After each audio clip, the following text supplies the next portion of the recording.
অতি পরিচিত অসুখ গলস্টোন। তবে এত পরিচিত অসুখ সম্পর্কে জানার পরেও গলস্টোন নিয়ে কিন্তু অবহেলা কম নয়, আর তাতেই ছোট এই সমস্যা পাকিয়ে জটিলতার আকার নেয়।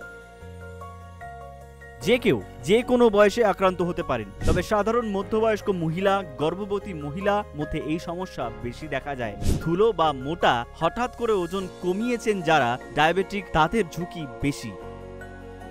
পেটের ওপরের দিকে ডান দিকের অংশ ভারী ভারী লাগা বা ব্যথা হওয়া, ব্যথা অনেক সময় ডান কাঁধের দিকে চলে যাওয়া, বেশিরভাগ ক্ষেত্রে খাবার পর বা মূলত ফ্যাট জাতীয় খাবার খেলে এই ব্যথা বাড়ার প্রবণতা দেখা যায়।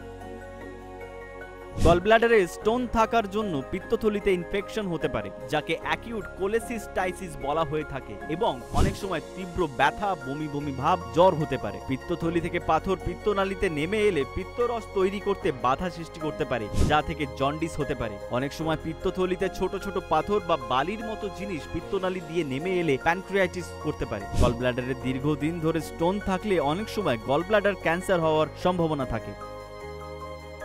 গলস্টোনের একমাত্র চিকিৎসা হলো অপারেশন। গলস্টোন সার্জারি মানে হলো পাথর সহ গলব্লাডার কেটে বাদ দেওয়া। ভিডিওটি ভালো লাগলে লাইক করুন, শেয়ার করুন, সাবস্ক্রাইব করুন পুনর্জন আয়ুর্বেদা বাংলা।